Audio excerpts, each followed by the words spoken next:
So we're axe filing again. This one I kind of put on the back burner. So it's a Man Edge Tool Company's knot clipper, and it's on a Whiskey River 30C. I also have in my sort of comings and goings, I've gotten a little bit more axes. Since I got this one, and actually today I got a Homesteader axe. Literally says Homestead. I believe it's a Collins. But no fault to the owner, or I guess the guy I bought it from. He puts black paint on them, and I think whatever he had going on, he said he had trouble with getting the handle, so he hung it like this.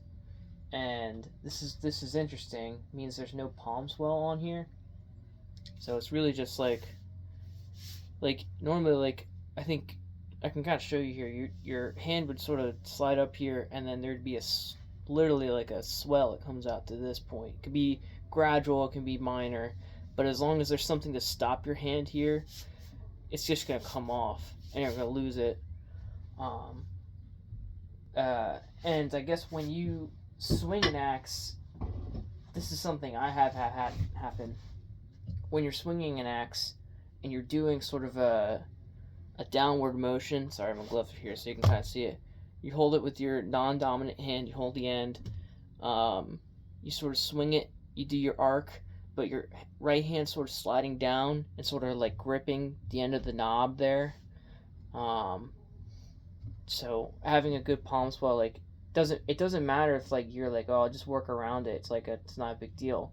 Like, to me, it is a big deal because you're naturally going to want to, like, your hand to want to come down if you're using it a certain way. If you're splitting, maybe you could get away with like not giving a shit. I mean, you can try, but it's not a splitting axe. It's a homesteader. So, and then, oh, hold on here. I see. I happen to have lost something of mine, and I found it. Quite literally, I see it here. So I had a square that got lost, and I found it. So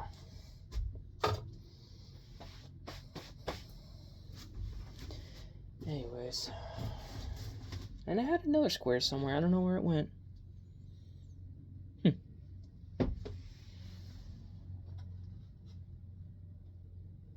Anyways, all right.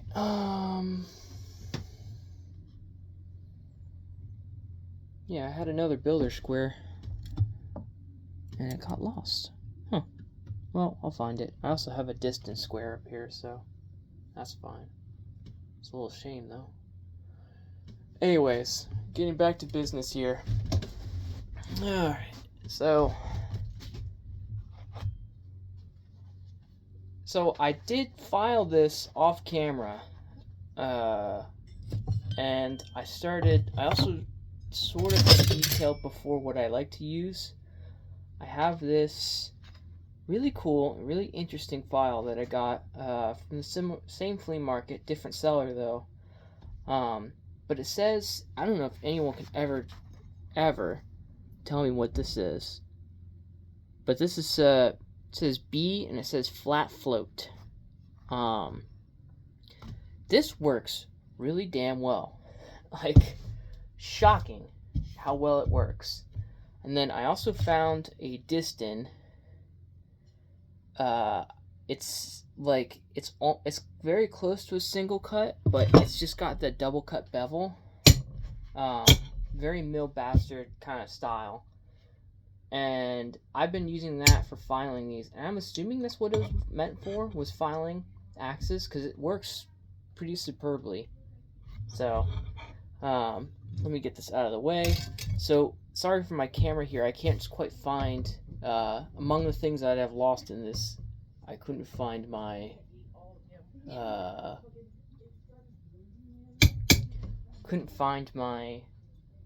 camera setup. I have a little camera holder. So you're kind of getting kind of getting this front view here. So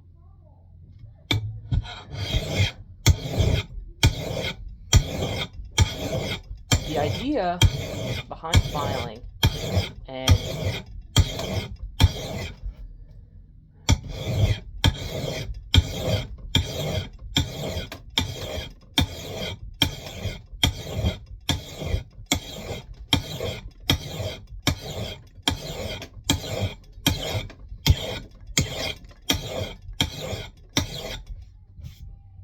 the idea behind it is you want sort of a bevel that's aim for 20 to like 15. That's the way I've done it. If you aim for 20 and you want it to be sharp, you can get that. 15 is going to be, 15 degrees is like, that's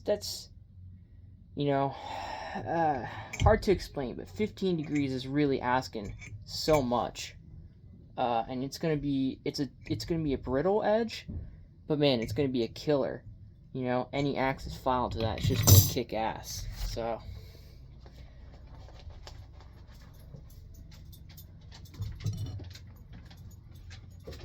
also, my dog's coming in here. Even whenever I talk, he gets worried.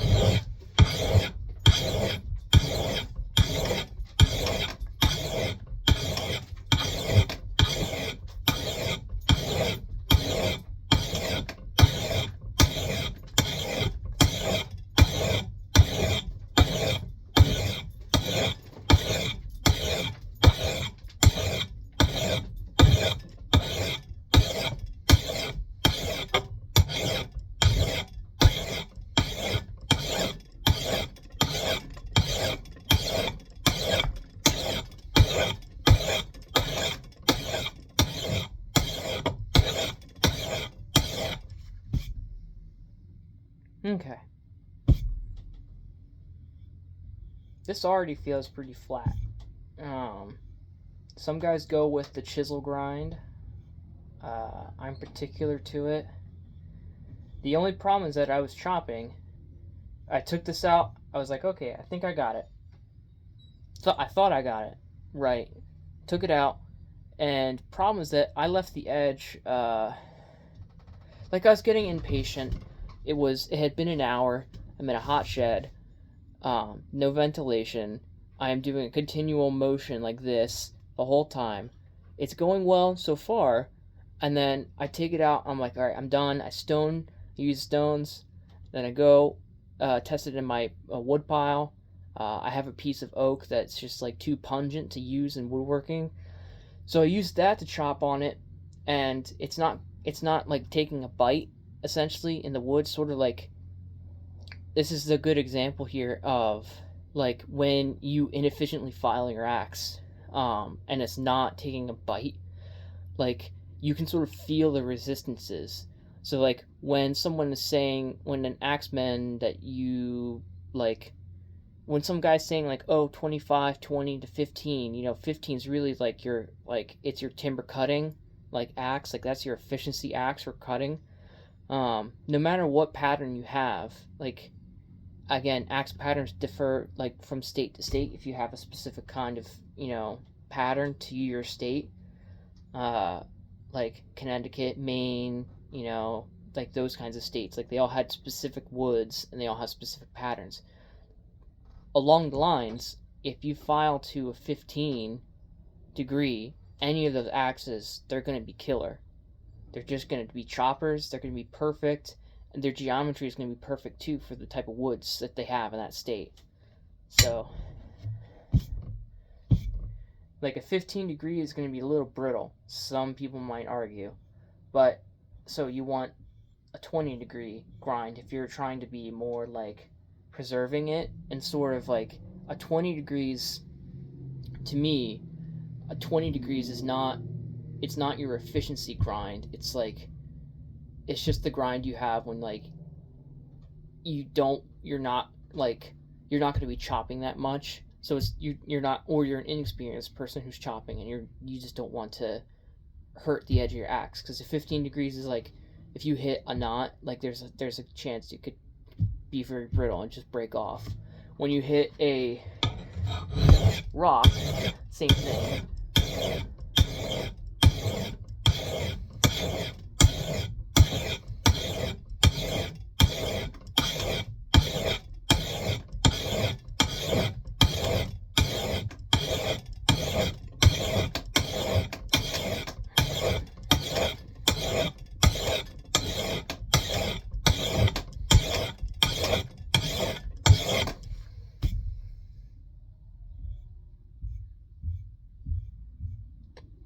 15 degrees is just killer.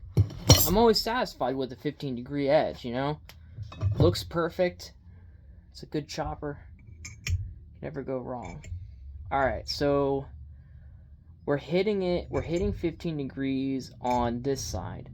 This side is perfectly flat. Yeah, you can feel an edge here. So we're gonna switch over, and I'm gonna try to position the camera here so another thing that I started doing is I hate filing. Like, it's hard on my body. I hate filing certain ways. I saw a guy, it was like Joey 440 or 4 whatever, and he was filing an axe on a stream once, and he was sitting down on a lawn chair, not a lawn chair, like a chair, right, a fold out chair. And I was like, after doing this for so long, you know, I've worked on like 50 axes or so, and after I saw him do it, I was like, wait, you're telling me you can sit down while doing this? so that's what I'm doing here. And give me a sec, I'm going to position it so that I can switch the sides over. I'm actually going to look at it from here. Yeah, that's a chopping edge.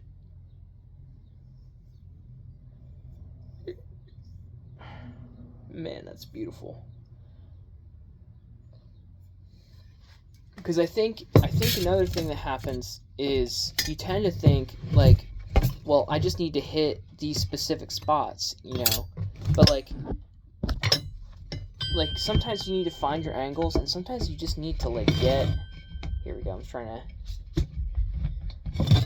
Whoa. These Irwin clamps are beautiful for this type of job. The only downside is that occasionally, if you're pushing too hard on the axe, like it will just sort of slip out of the clamps. I don't use C clamps for this type of stuff. I know some people do. It's just not my thing. So okay. So now I'm gonna position the camera. Gotta be careful here. I don't want to hit myself. Another thing you're gonna end up doing that's sort of funny to me, and if you're particular to this, whatever, you're gonna end up hitting, like, it's my inexperience, maybe I just don't tape up the handles or whatever, but you're gonna end up hitting, excuse me while I change this, you're gonna end up hitting your axe handle with a file. So if you decide to, if that irritates you in some way, because the thing is that this is mine, you know, it's an axe I'm going to use for a little bit before I sell it. So I'll probably sand out the imperfections, but I'm not particularly bothered by that. So here we go. Make sure I'm whatever, something fell.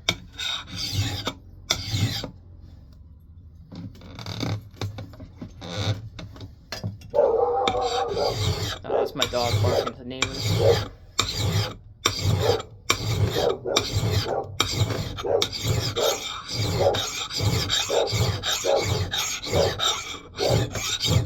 I'm trying to bite here.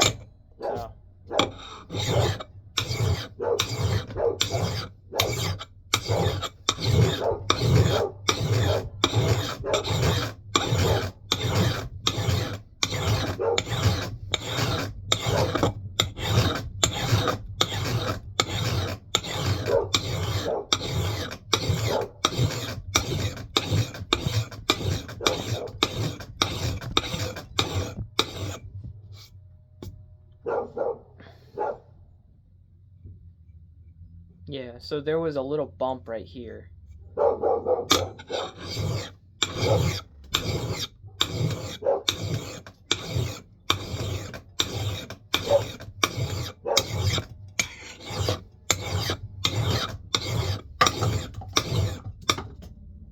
that was a plastic cap as well.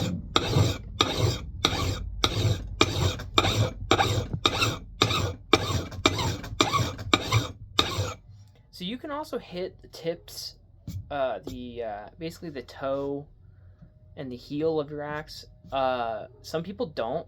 Other times it's just really going to be, if you're filing certain ways, it's just going to be hit regardless. I make sure to hit them because they tend to, they just don't work.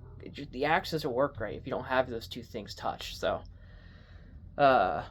just be prepared because not a lot of people work on them. So it's going to want to, it's going to be a hard fight, I guess. Like file them, get your angles right, and just be warned, it's not going to look just right. So.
Ugh.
That was good.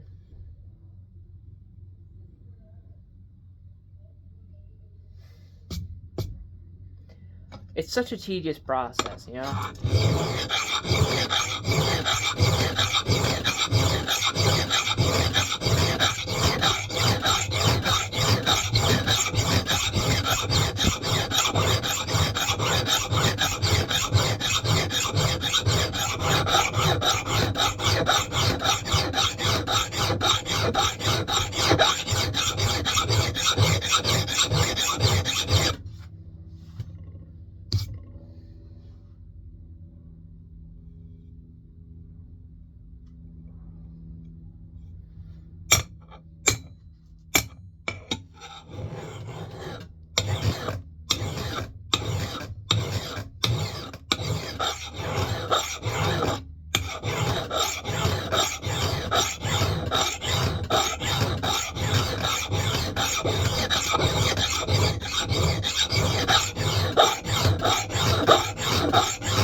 Oh, we've got a burr right here, so we're really touching this the edge of this axe.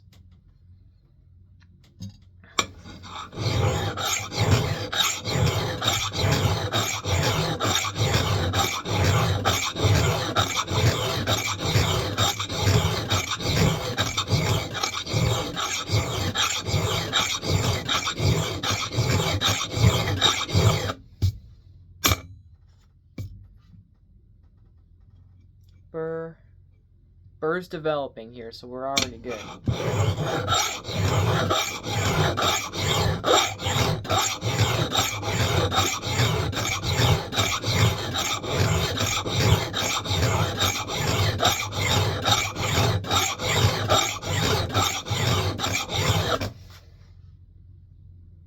Burr, burr, burr, almost a burr right there.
I don't quite feel a burr here, but I can see something's wrong with the edge. But that just might be that I'm not.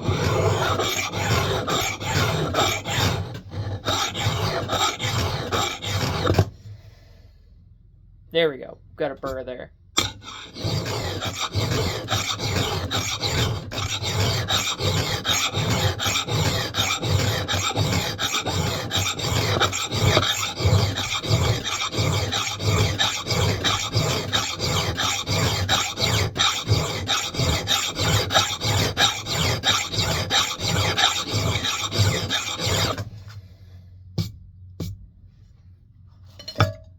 Alright, I've got a bevel gauge in here somewhere.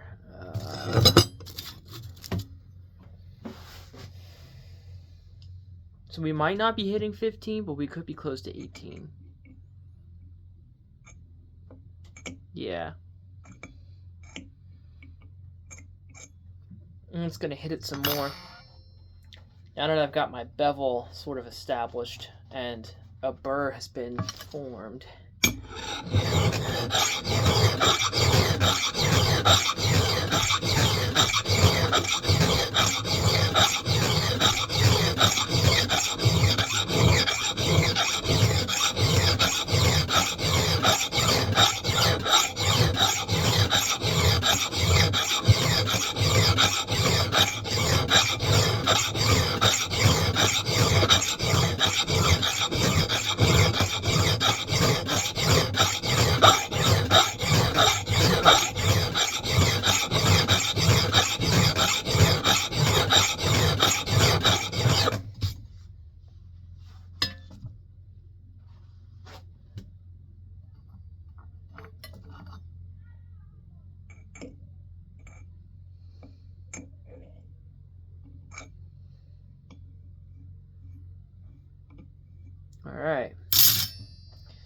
So I'm just gonna keep it simple before I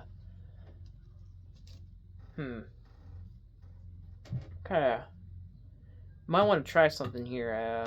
Might just keep it and just stone the edges, because I know that's something some guys do. So we'll see how that turns out.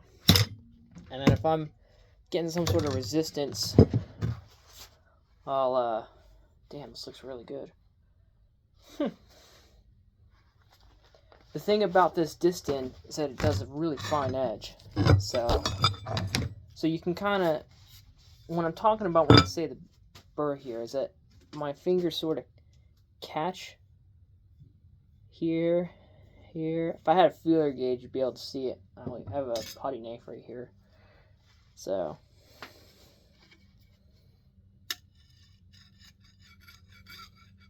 no, it's not thin enough. Well, feeler gauge, you'd feel it with your fingertips here.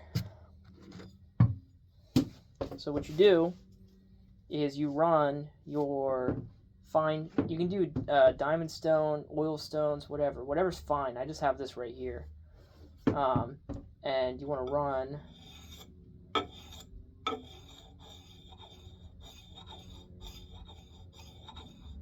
you're pushing the bevel back with this. It's fine to do this with an axe. With sharpening, you can get a little bit more peculiar.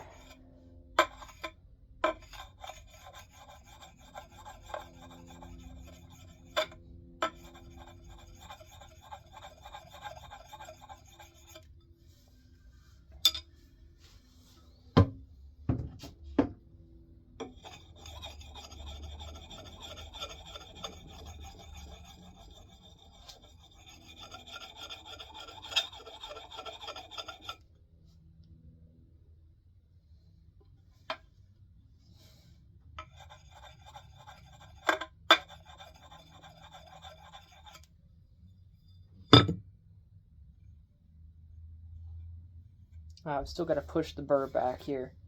You're taking the burr off by doing this fine micro bevel,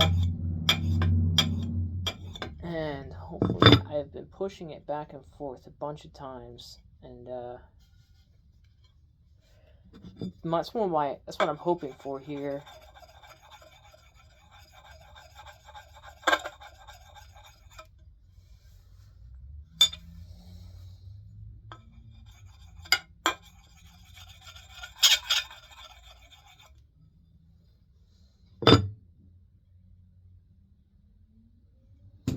Well, I'll just drop it. I don't know. Some people strop it, some people don't. Some people use their hands, blah, blah, blah, blah, blah. So, kind of run through here.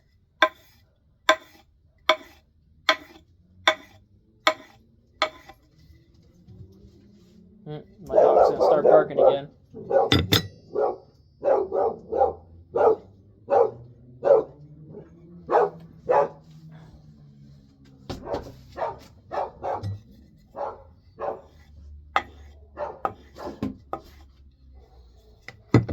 Alright.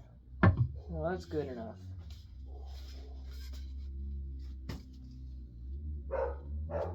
You can sort of see it here. So that's the kind of finish a Distin will get you. And you can take it to a stone on the bevel here, but I kind of like the way it looks. So I might just keep it and just see if because the only problems that can end up happening is it's like if it's too rough, like if you do like an 80 or whatever of sandpaper on here, it ends up catching in the wood a little bit, so you kind of want like a smooth finish, but so far the file gave it a pretty smooth finish, so I think I'm kind of satisfied there. Anyways, over and out.